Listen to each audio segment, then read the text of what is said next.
Okay, so we are back to panel number 2. We'll be discussing should heading be eliminated from the youth game. And for that, we invited Philippe Telge, Mladen, and also John that will be moderating this debate. Once again, this is a live event, so you will be able to ask questions. Please write it on the chat box. And then John will select some of the questions to be introduced to our speakers today, okay? So I'm going to introduce in this conversation Felipe Oliveira. Hello, Felipe. How are you? I'm doing great, Ricardo. Thank you for inviting me. Thank you. Mladen. Hello, Mladen. I'm really good. Thank you very much. I appreciate that. And I'm happy to share my experience with the rest of the coaches. Okay, perfect. And now, John. John, thank you very much. I will leave you guys discussing, okay? I will be back in 45 minutes, okay? See you in a bit. All right. Well, thanks very much, Ricardo and Soccer Hub for hosting this. And my name is John De Benedictis. I'm with the National Soccer Coaches Association as a volunteer executive director. And we're happy to present these debates. And with me today and now, is John, thank you very much. Felipe I will leave you guys discussing. Oliveira and Mladen Vugrinchuk. And I'm not sure if I got those pronunciations right. That was good. That was good. We forgive you. I'm just going to ask you guys to talk a little bit about yourselves first. Mladen, you're the head coach at Soccer League Girls at Brampton Elite Academy, and you've done a whole bunch of things in the past. Just tell me a little bit about your experience. I just finished UEFA B license in 2014 in Croatia, and I did my my additional course when I was coaching in OPDL teams in North Mississauga. And now I'm trying to change a little bit my approach and try to spend some time with a female program, and we will see how that goes. I have a lot of experience in the League One, Team 2, and in all the ages from U7 to the senior teams. So I'm looking forward for the new challenge. Great. And Felipe, you're with the Benfica Toronto Academy, and you've got a host of other things that you've done and you're involved with. Just tell us a little bit more about yourself. I'm coaching in Benfica Soccer School of Toronto. I'm the technical coordinator of 2 age groups. It's a project that is, for me, it's amazing because I coached adults before and I found a lot of problems. So I want to start all the way from the bottom again. So I'm coaching very young ages, especially those ages that they're actually affecting by the heading rules that they're trying to implement in Canada. As a player, I always played because I was always in Portugal. So I always played in Portugal. I get my hands full with other little projects that mostly of you are aware of it, some Facebook pages and some coaching education stuff too. Yeah, apparently your Facebook page is a very popular one. Just tell us a little bit about that. My Facebook page is reaching close to 8,000 members. I'm also coordinating other 2 more pages with about, I will say, close to 50,000 members. All the pages I coordinate. If you guys want to visit my page for the coaches that are watching right now, Canadian Soccer Coaches Network. It's a system that I create because in Canada, unfortunately, and we're trying to change that, and with the help of everybody. When you take a license, usually they just drop you in the street and go coach. So I try to create a network where people can go there, get some ideas, exchange ideas, also look for jobs, also jobs opportunities, a lot of things, a lot of webinars also, basically in coach education. And if you have a problem, visit the page, put the question there, somebody will answer from all over the world pretty much now. That's fantastic. Good. So let's get on to our topic. And it's the question of should heading be eliminated from the youth game? So I want to just start off by our association talked about, because we're representing coaches, we had written an article, I'd written an article, and our whole board talked about it and said that we should write a letter to FIFA. And at the time, we were talking about a pro game, allowing an extra substitution in case there is a head injury. And of course, concussions are the big topic. A lot of studies show that there's concussion issues with soccer, as well as other sports, and maybe we should allow a professional team to have a fourth substitution when there's a head injury. And that draw a lot of interesting conversation. There is a podcast on our website about that. We wrote a letter to FIFA, and FIFA still hasn't made a decision, but they are really looking at it. But in this case now, we're talking about eliminating heading altogether from the youth game. And there's been a number of jurisdictions across the world that are looking at it. So I'm just going to share my screen. Hopefully I can do this good. And just to show some headlines that have popped up here. I don't know if you guys can see that. This one here was U.S. Sports Washington. U.S. Soccer, I don't know, can you guys see the my screen there? Not yet. U.S. Soccer bans headers for children under the age of 10. Here's another article from the Vancouver Sun. This was in November 2019. Head games is a ban on heading the ball in youth soccer in our future. Goes on to talk about some concussion issues. And this is the most recent one here. Where are we here? In the UK, which was in February of 2020, February 24th. UK football authorities ban children from heading footballs in training, although they are allowing it for games. And they're saying that statistics are showing from ex-pros that they're 3.5 times more likely to die from degenerative neurocognitive disease such as Alzheimer's. These are their soccer. So the question, of course, is should we be banning heading? Is it really dangerous as they're showing? And let's start with Felipe. Give us. We could leave the shared screen. First of all, what you mentioned before, I'm completely in favor of it. The fourth step during adults competition, because the last World Cup we noticed 2 players with concussion, and because the coaches, they run out of subs, they kept them in the game. One was actually in the game against Portugal, and I remember perfectly. And I took some courses about concussion, hosted by Toronto Soccer Association. And one of the things that they said all the time is like that. The motto that they use is, when in doubt, sit them out. So because the coaches, they didn't had subs, they couldn't do it, so they kept them in the game.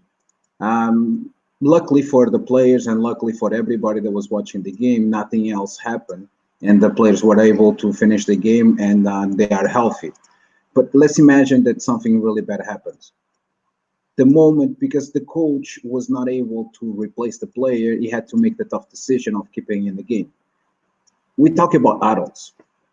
When we talk about adults and professional players, completely different approach. In the reality, when we go back to the youth game, that's what everything starts, like the foundation of the game. The reality is, I coach those ages that they're trying to remove the headers away.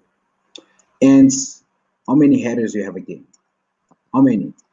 1 max? Mostly all the problems that happens over the headers is bad approach to the games, to the balls, right? It's bad approach, wrong technique. Mostly of the concussions that happen is not because of heading a ball, it's because of impacts with shoulders, with elbows, against the posts, against the nets. Mostly of those things are because of not head to head or head to the ball. So I would like to show a statistic that I see over here. This was a statistic made by Salinas in 2009. He did a study from the ages of 9 to the ages of 14. And from 9 years old, the sample is so small that he even coded for as a 0 headers by game. At the age of 10, they have 0.65. The age of 11, they have 1 header and a half a game. By the age of 12, they have 1 header a game. So with these statistics, just show us that honestly, 1 header a game, 1 header a game, and usually is a corner, probably. The problem is not the header himself. The problem is how we teach these players how to do the header. How are the balls inflated? Like how much pressure they have. This is going to be a long discussion because there's a lot of things that needs to be. I don't think this is about remove it. It's about let's educate the coaches, and this is why we're doing this kind of webinars. Is let's educate the coaches. Let's find what's wrong and trying to fix it for no kids to suffer in the future about these problems. So right now I'm going to pass the word to Mladen. I'm going to let him explain a little bit more too. Thank you, Felipe. Yes, I agree with you in almost all of the things that you says. Only one thing I can say is that the Canadian soccer did a good thing in the OPDR program. I have personally 2 concussions in my games, and they allow me to change a substitute player. And of course, we didn't allow the player to play in that game anymore. And after that, we sent him to the doctor for observation and testing. And when we have a clearance, we let him play in next 2 games. So that's a good thing. But the main point thing that you says it's education. And that's the reason why I'm for keeping the heading. But if we educate the coaches properly, for example, especially by the age 11, even 12, if they play triangle diamonds and they keep the ball on the floor, there is no point for a header at all. Anyways, when you play the futsal, you have no headers at all. You don't have a slide tackles because it's a different kind of game. When we're going to the older ages, yes, your statistics is absolutely right. There's not too many, even in a professional soccer. If you're looking the EPL from last year, they don't have too many goals scored from the heads, and they don't have too many cleaning with the headers in defending part. So that's why education is number 1, and that education supposed to be step by step, depends of the age, depends of the player too, because size of the player, the muscle strength on the player, the physical preparation of the player, technique, all those things are very important to implement in a certain stage. And that's why we need real professional educated coaches in the younger ages. And in my opinion, in that case, we will avoid things to be banned from the soccer because they will know how to play. Good. And just a quick question on those 2 concussions that you're talking about earlier. Were they as a result of heading the soccer ball? No, absolutely no. That was head to head, and one was knee to head. I play soccer, I can say high level in the 2nd division in Croatia and futsal in the 1st. And my priority, I score always 90% goals with my header. I'm 56 years old right now. I didn't have any problems during the playing time, any concussions, any malfunctions during the game because of heading the ball. Yes, I read some studies, and they says the impact on the ball they can have a later on in your life impact on your memory, on your nervous system. but I was teach properly how to do it and when to do it, and we have to separate concussion and heading the ball, because even in the studies they have no following up any heading cause concussion. It's always head to head, head to shoulder, or head to different part of the body. Right. So it does seem like most of the headers are collisions between two players, possibly going for a header. So if they're not going for it, then they wouldn't have hit their heads in the first place. So that could be an argument for maybe why we should try and eliminate.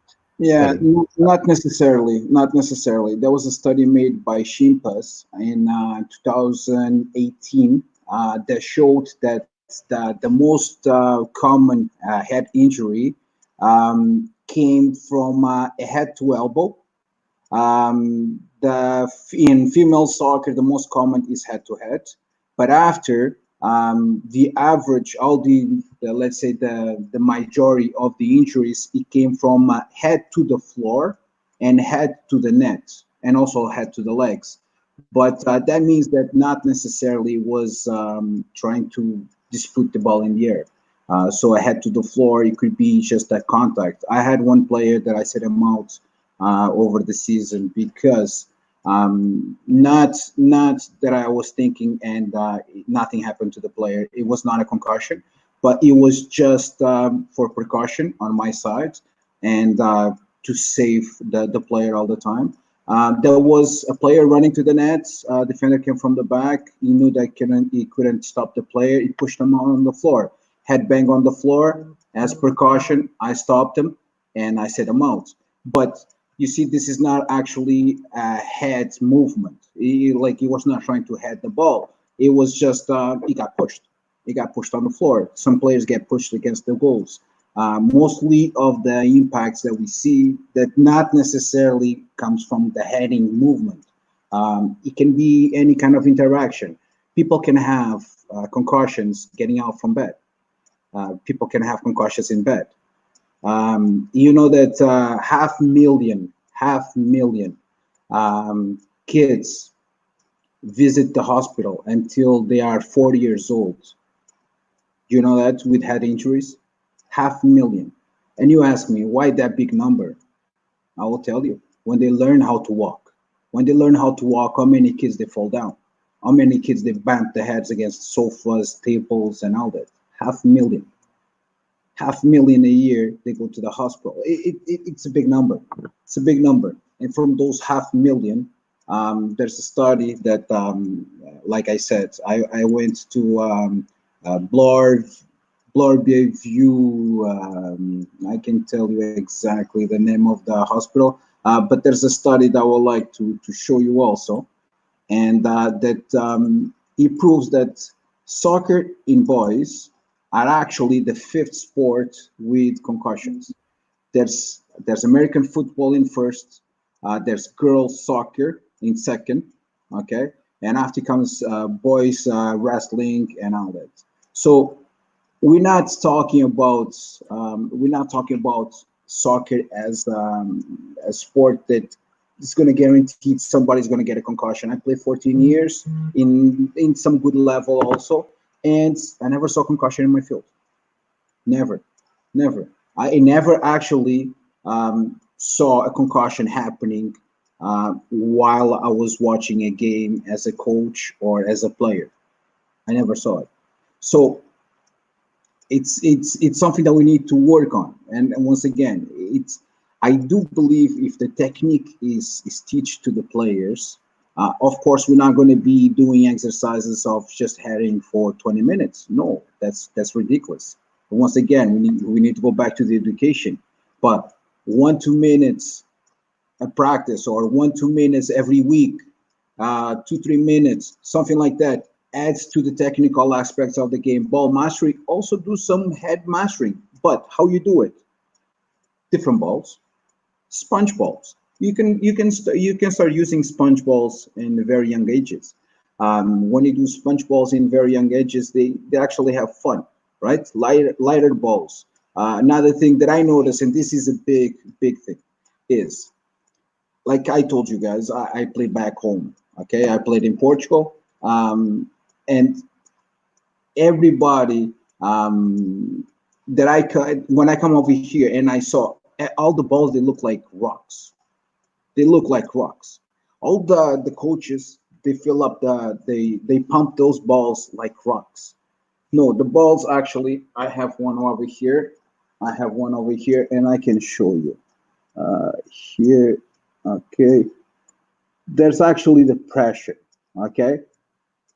Coaches, they need to follow the pressure on the balls. Balls, they don't have to be that hard. They have a pressure. Actually, the balls that, these balls over here, for example, um, they have a different pressure from the FIFA rules. FIFA asks you for the for the pressure to be between 8.5 and 16.6 psi's, that I think is crazy. And these balls are actually from 5 to 7, no, from 7.3 to 10 psi's, right? So it all depends how we do it. It's education. How many coaches they actually put the valve over here on those balls and check exactly how many psi's? I can tell you, from all the coaches, 2-3% they do that. You Yeah, know, so I 2%. was gonna save the ball discussion to a little bit later, but now that you brought it up, I agree with you 100%. I mean, every time I go to the field, I'm really cognizant of the type of balls and the pressure. There are some coaches that have the balls pumped up way too much. Yeah. Like you said, practicing heading with the younger age groups, you don't even need to do it at times. Maybe you introduce a little bit. A couple things that I do. When I do introduce it, I make sure it's not a hot sunny day. Yes. And you don't do it for too long. I like the idea there with your foam balls, but I remember Tony Waiters invented something called the micro soccer ball, and now it's been replicated in Germany with something they call the light ball. I think it was Tony Waiters invented a ball, had a lighter ball. It was back in the 80s when he brought in 3v3, and it was a lighter ball, and now I think it's maybe Derby Star has a light ball, and now everyone's making it. So the ball is lighter, it has less layers, and it's a lot more flexible. But to me, one of the most important things is the bladder. There are two types of bladders in particular. One is the buto bladder. The buto bladder is a bladder that does not leak air. So coaches like it, parents like it, and the kids like it because they're all they stay completely inflated. You don't have to repump the ball. The problem with the bladder is that it's like a rock. It has no give. The more expensive balls, and they're also the cheaper balls, the buto bladder, keep that in mind. The more expensive balls, such as the World Cup balls, and the balls are usually retailing $60 and up if you're looking at American or Canadian dollars. They have a latex bladder. Latex gives. So therefore, when you're heading a ball with a latex bladder, your head does not take the full impact. The ball in the bladder gives, whereas the buto bladder ball does not give. So you're hitting a rock. So I'm just going to share my screen for a second. I'm going to show you the difference, if this is possible. Let's see.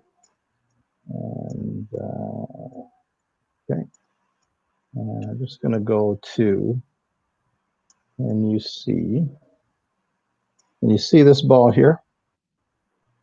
Can you guys see the ball? Yeah. All right. Yeah. So this ball is called a Nike ball. It's $47.98. That's a Canadian price. If you look closely at the ball, you'll see that the stitching is really, really close.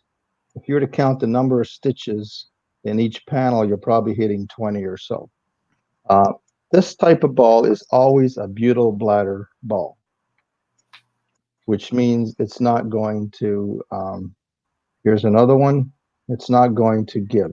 This is a $21 ball, very cheap. See how close the stitching is? I don't know if you can see that. So that's the giveaway, that it has to be butyl bladder or the ball it won't work with the interior. Now, and so most of these are, let's see if I can find a ball that has. So these new balls, I'm not seeing one here. The stitching is, all right, so this one here, no, that's a bad example. This is a mini ball, but you'll see the stitching is not as tight. That's probably a latex bladder. So the ball that leaks air is actually a better ball. They're your World Cup balls, you got to pump them every few practices. I'm just going to stop sharing. So for the people who don't know, stay away from butyl bladders. I make it illegal for my players to train with butyl bladder balls. I'd rather spend the extra money, get the latex bladder, which is more expensive, and then the stitching can't be as close because of the outers that's needed. So that was just my 2 cents on that. Now, the issue that they're having in certainly parts of the U.S. in particular is that there was a parent group that was trying to sue the United States Soccer Federation, USSF, as well as the FIFA was named in one of the lawsuits, as well as the AYSO, which is an American Youth Soccer Organization, because I guess some of the kids suffered head injuries. So that's always another thing you have to deal with, and it's probably a little bit unfair because I tend to agree that for the most part, heading is not what causes the concussion.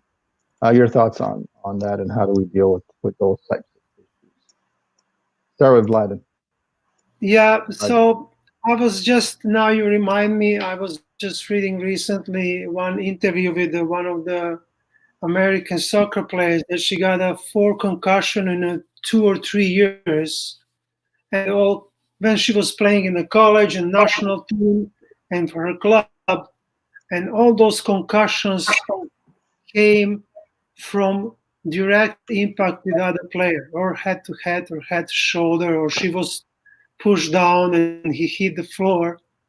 And she's still going playing, and she continued playing. She says, I don't see now, and now she's coaching, and she just have a different approach about technique, talking to the players, especially the female players, how to teach them to proper head the ball. So she's one of the high player that she got lots of concussions, but she still says, no, I didn't have a concussion because I was hitting the ball. I have a concussion because impact was happened. But what I would like to say regarding of banning the ball in the youth, some of them is suggesting even avoid to heading the ball until age 18, when our brain is supposed to be mature and it's already done in a way that's we are now adults, and it doesn't make that changes anymore, and every heading doesn't have an impact, because they did some study in Brazil with professional players, and they proved there is no changes in 5 years regarding memory, coordination, motoric exercise, and everything. What we have here in Canada, we have a problem with players properly do the stuff. They need, like every player, they need a time to learn the proper technique. So if we going that far and the band is heading the ball, then when they come to age 15, 16, or 17, and you try to implement that kind of technique, I think they will have a more problem until they figure it out how exactly, and the learn technique of the playing, because heading the ball, it's the same thing, the volleying the ball, the striking the ball, or controlling the ball. You need time to adjust your body, to prepare your body, to prepare your head, mentally be ready that you will have the ball, or you will have the ball with your forehead or sideways, or you just passing the ball, or you cushion the ball. So that's why again, like you all both guys says, I think the technique in a proper age and a proper ball inflation and ball quality is very important to avoid all those circumstances, because what's happened in the States, I'm 100% not sure why they're really suing the FIFA in the United States, if it's because of concussion, because she was heading the ball, or because it was head to head, like that happened in the hockey, happened in basketball when you hit the American football.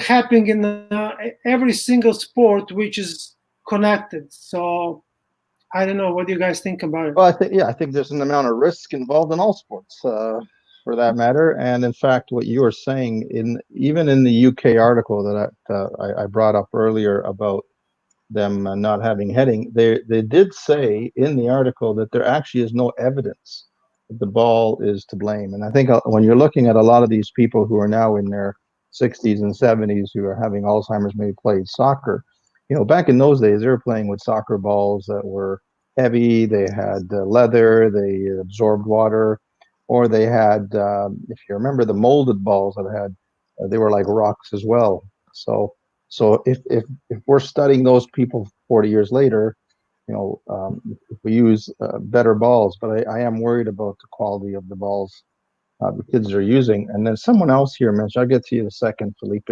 Someone mentioned here about repeated impacts, and so I know one of our sports scientist from our association, Richard Bucciarelli, had mentioned that there is something called repeated subconcussive blows, where you're doing to the head if you're heading for long periods of time, doing heading, especially with a hard ball, that could over time cause some problems. So I guess recommendation, I think you mentioned it, Felipe, is that you shouldn't be doing that much heading continuously when the kids are especially younger. You want to just elaborate on that? Yes. Okay. So there was actually a study made by Salinas in 2009 that says that there's no direct neuropsychologic results by the heading the ball in young ages. But there's a study performed with adult players that made by O'Kane in 2016. This says that he did a study with adults heading 1,800 balls a year. Okay, we talk about 1,800 balls a year. And there was actually showed in some MRIs exams and all that, he showed that there was a little loss of memory. Not necessarily from the headers, but we're talking about 1,800 headers a year each player. It's a big number. Okay, it's a big number. It's important to go back to what I said in the beginning. In average, at 9 years old, there's 0 headers a game. You may have one every 20 games. That's on the ages of 10 years old. There's actually 1. So we talk about minimum in the games. Is minimum. I do believe, and once again we're going back, it's about education. I do believe that it's all about how we prepare the players to these certain movements. And I can tell you, for example, I played those many years, and I can tell you I never saw concussion, but I saw a lot of broken toes. Toe puck and some shots and this and that. I saw players breaking toes. So we're gonna remove also the kicking from the ball from the game. We can't, right? We try. Me as a coach and a father also, I try to educate my kids. Don't toe poke. Use that as a last resource. Like I'm not gonna take that because the futsal, pretty much all the shots are toe posts, right? But I'm not trying to take that away from the players. I'm educating them to avoid those situations. So people now, and this I think is a cultural thing, we now start suing for a lot of reasons and all that. It's important also we go back to the history. You know that back in the day, well, in conversations with friends, we used to say, "Oh, in my time, the balls used to be way heavier than today, and this and that." No, that's a myth. Okay, since 1872, there's a regulation for the weight of the balls. Balls are exactly the same weight. They are 14 to 16 ounces since 1872. Okay, 1872. They are 14 to 16 ounces. What is different is the capacity of absorbing the water. So back in the day, when it was rain in the field, the balls will go almost for double of the weight. Now the maximum allowed is 13%. So the balls, they look lighter because they absorb less water. Okay, they look and they feel lighter because they absorb less water. In the end of the game, obviously the ball is slightly heavier than in the beginning of the game.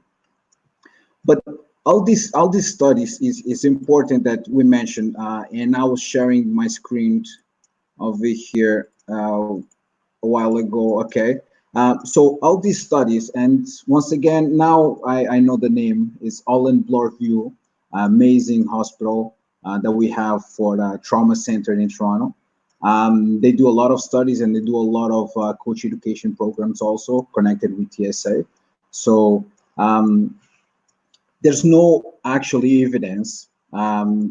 So they say recently evidence suggests no conclusive evidence that repetitive headers over the time cause functional changes or advances outcomes. Contos at 2016. Okay, so when I went there, and was something that they told me right away. Like I actually asked them, I actually asked them. So do actually repeated headers make an impact? They say there's nothing that is conclusive. There's nothing that actually we can sit down and say, like no headers because they impact the brain, this and that. There's actually a study in the States that would never, and this all goes back to the States. There was actually a study made in the States that nobody published, but I have the link. So if somebody wants after, I can send to them. They say is that from the age of U9s, from the group age of U9s to the U15s, half of the games, they didn't have not even one header. Okay, so from the age of 9 to the age of U15, there was in half of the games not even one header. So what are we trying to remove? We're trying to remove an action that actually doesn't happen. Yeah, and I think we probably all concur on that. And the question though could be, there are some coaches that say, well, they watch soccer and they see a lot of headings, so let me just do a half an hour of heading. So I think the message is, I don't think coaches who are coaching, certainly under 7 or 8, they probably shouldn't even get into heading. If they do, it's a very, very minor amount of time, 5 minutes maybe, with a very light ball, just to introduce it. So at least when they do head it, they head it properly. That was the, I think we're all kind of agreeing on that. Let me just, before I conclude, I just want to bring up a few things about our association. So National Soccer Coaches Association of Canada is run by volunteers, and we're hoping that some of you who are watching this become members. You can go on the NSCAC.ca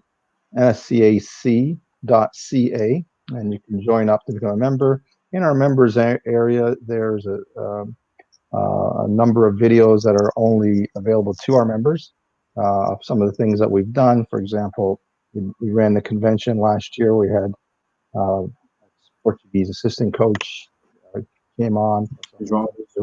Yeah, Joao, and we had a lot of great sessions on there. But we also have organized some good discounts with some of our sponsors, such as Eurosport. All our members get a special deal, and just recently announced, it's not even on any of our forums, But our members will be getting an email where Quick Goal, the top provider of coaching goals, nets, cones, and all that stuff, will provide our members a special discounts exclusive to our members. So that'll be like a 25% discount in Canada. That's not applicable to the US at this time. We also have a YouTube channel. We'd love to see you go on NSCAC, our YouTube channel, and subscribe. And also, our next session will be, apart from the next 2 days of debates, we're having meet our Canadian national coach from 1986, who took us to the only World Cup, along with some of his players for a good Q&A session. So just to conclude, if I could have Felipe, maybe what age should coaches maybe start, even in training, introducing heading, and then just your final closing thoughts. I honestly don't think there is an age that we should start. So we cannot say, okay, on the April 14, we're going to start this movement. It's just about, for example, my players, I don't actually have to teach them too much about the principles and the coaching points of heading a ball. Why? Because the style that we play is different. We don't play long balls. We don't play too many crosses. We play more together. So less chances of heading the ball. I was reading some questions over here, and I found that one as a question and more as a comment from Rudy, and he actually mentioned a great point. And this is great that he brought this. Is if you notice, and there's some players that that don't come from organized environment. Okay, so they actually never played until they are like 12 years old. They never played in a team. So they come from the street, right? They come from the street. Those players usually are better headers than the younger player, than the players that are in organized environment. Why? Because in the street, you practice those things. In the street, you practice those things. You practice the header. First thing that the kid does when he comes outside to play is do some keep-ups and throw the ball in the air and give a header on the ball. That's what they do. And this is what we need to understand. It's not about going for 15 minutes, 20 minutes exercises and run that like crazy, and everybody needs to header the ball 200 times, okay? That you're going to actually understand, no, you need to try. You need to try. You remove that from the game, and you're going to start seeing big problems with players when they are 13, 14, 15 years old. Why? Because they're not complete. They're not complete in the game, and also they don't know the technique. Concussions can happen, like I said, to 2 months old. It can happen with the 40 years old. Concussions can happen with everybody. Everybody. They're saying that the concussion that players suffer usually that kids suffer. 38% of the head injuries of the kids that they go to the hospital, to trauma centers because of head injuries, 38% are concussions until the age of 4. Until the age of 4. So they're not playing soccer. They're not heading balls. It's concussion is very important. It's very important that we say that we clarify this. Concussion is a movement of the brain. Brain moves out of place, shifts a little bit. That's a concussion. That can happen getting out of the bed.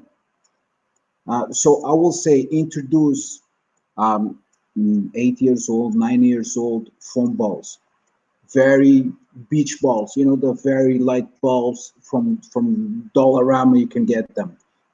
Start teaching the technique. Like that, you avoid problems in the game when they actually need to head a ball. They don't know how to, and after is lack of muscles in the neck. It can be also the problem. Wrong body positioning. Everything can impact and can have a concussion situation. And also about educating the players to play the game and do not push the other kids on the floor, because, like I said, it's not heading the ball that is the problem. Is first of all is a head-to-head problem. Okay, so it's not that they don't that the ball is gonna hurt them. Is they don't know how to approach the header movement. And second is players falling on the floor and banging the head on the floor and stuff like that. That's the problem.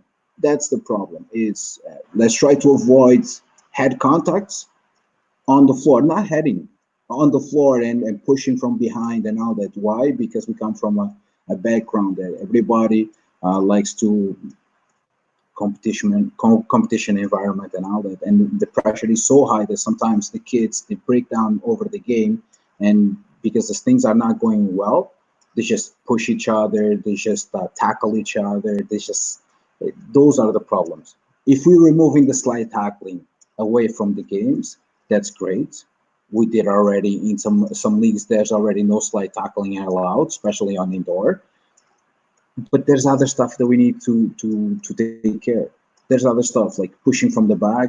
It needs to be education right away to the coach. Coach, please educate your players to not do this again. And it's not about heading the ball.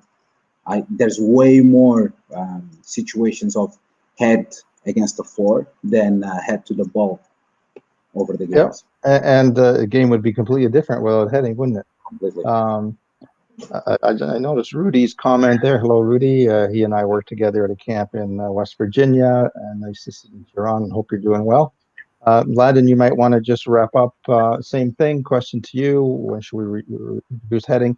And just one other thing, because I think you said you're coaching girls right now, and I noticed in one of the studies, Felipe said that the girls seem to be higher up in concussions in soccer than the boys. Just your thoughts on that, and also maybe we haven't really touched on is there is some headgear that people can wear, such as rally and a I think it's a 90, something called 90, I forget what it's called, that you can wear if you're having problems. So, Ladin, you might want to just touch on those as we try and wrap up.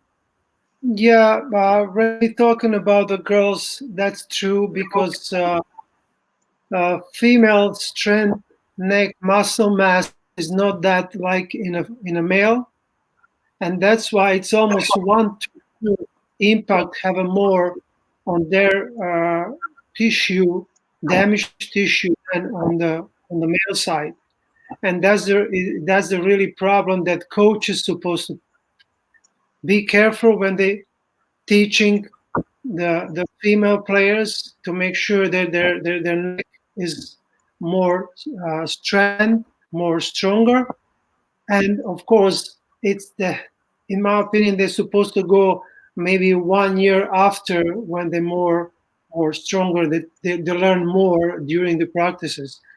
Regarding of this you says gear they have for heading, I was reading just recently one study regarding of gear, and they're really gear helping only in a case when it's the head-to-head. But when you head the ball with the gear, it's almost the same. Have an impact on your inside tissue, same like you headed the ball because it's an impact and movement of your head. But as Felipe says, we will. I think the Canadian Soccer Association in Ontario, they have to change and try to force to put it professional, experienced coaches in the ages 7, 8, 9, 11, 12. And with that, we can come to the position what Telly says, that they will introduce the header by the knowledge. The another thing is, I think that also what we'll have to do to put it as specialized coaches for different ages. You don't have in Europe coaches coaching from 7 to 12. He's coaching from 7 to 9, then from 9 to 11, and 11 to 13, because they're different, especially when it's between 7 and 12. Those are the golden ages for learning. And there's lots of things happening in the mental, in the physical, in the socialized. Every player is different. So if the coach has the more knowledge about that age and that stage, it will be easy to implement all other stuff. And in my opinion, the parents will not come to situation to complain because they will have somebody who spent his days and months and years to educate himself, to put his knowledge in that practice and in preparation of that practice. So I Yeah, agree with Phil with what he says, to go slowly, introduce step by step. And if you play 4x4, 5x5, 6x6, you really don't need a long ball. The long ball you can introduce when you come to age 12, when you're going 9v9, and then next year 11-11. But in the meantime, they have to be prepared. They have to have proper technique. If you are a creative coach, you can always do the thing they practice. They don't know what they're doing, but they will, like you practice dancing, and when you dance for a years the same move, that move will come by itself in the game. Like Felipe says, you play on the street, but the sad thing is we don't have kids in Canada don't have opportunity to play in the street, and after this Corona, it will be probably less and less. Yeah. So, my opinion, to wrap it up quickly, coaches education, putting professional coaches in the younger ages. Yeah. In my opinion, that says yeah. a lot. Yep. Mladen did a great point over there. It's all about educating the coaches at the very young ages. And usually what we do have is we're trying to put the best coaches in upper ages. And I think the pyramid should be the opposite way. Why? Because you need to teach the foundation. The best coaches, they should be on the grassroots. Best coaches, they should be on the grassroots. And this is a problem of mentality because the everybody starts in the young ages and it wants to go up in life. Why? Because they're looking for more money, more respect, more showing, all those kind of things, and they forget the basics. So what they go in there, they're going for the ego, and the ego sometimes hurts them and it hurts the players, and that's very important to understand that all these kind of things are basics. All these kind of things, they should be taught in the grassroots. 8, 9 years old, play the ball on the floor. If you take a look, and if you do, I don't know, I don't have stats for that, but if you take a look and you see games, the best teams in the world, they score a season, I will say, if you take the set pieces away, I think they will score probably 5 goals a season with a header. All the rest is ball on the floor or shots, or but I will say probably only 5 goals. If you take a look, for example, Barcelona, this is just an example, of Liverpool. If you remove the set pieces goals, how many goals with a header they score over the season? 5 probably max, right? So we're talking about educating the coaches to keep the ball on the floor, keep the ball on the ground, play the game, play properly. And if a header comes, the players, if they have the properly training, I can tell you, I practice header probably 2-3 times with my players. I've been with them for 2 years, but they know how to header because I told them the coaching points. I didn't go through 15 minutes or 20 minutes of heading the ball. The same way, as I said before, I don't go for toe pokes, and I tell my players, okay, you guys can do it, but try to avoid. But you're not going to put a player do toe pokes 20 minutes against the wall, right? So we're not expecting to do it also with the headers. It's all about educating, and like Mladen said and said it well, very well. It's let's educate the coaches for the coaches to educate the players. And just like Vladen said about, I guess in the school system, teachers are specialized in kindergarten, grade 1, grade 2, and then different types of teachers specialize in different ages. And so I like that point, and it's all about coaching education as well. There's a lot of volunteer coaches, but we can educate them. And there's no better place to get education apart from your own licensing, but extra education. Great platform here, like at the Soccer Hub, and they offer a whole bunch of courses. If you look on their website, of different parts of the game, different experts from around the world, and invest a little bit of money in yourself by getting educated, and a little bit apart, different than maybe from what your own licensing is, which is important. Canada, we have the Canadian children's licensing coming up and youth licensing. Education such as Soccer Hub is good. If you're a member of the NSCAC, they are offering our members a special discount on their courses. So I'm going to send it back. First of all, thank you, Felipe and Mladen. Send it back to Ricardo. Again, thanks for hosting. Our pleasure. Thank you, John. Thank you for your last message. We believe so. We believe that your education doesn't finish with your badge. You should always be investing in new knowledge. That's what we focus in, and delivering short courses with a lot of updated content. So thank you for that, John. I would like to thank Philippe, Mladen, and John once again for the wonderful job and for the wonderful discussion. And I hope that I can see you guys soon. Okay, stay safe. Bye-bye. Thanks. Bye-bye. See ya. Bye-bye. Thank you. Bye.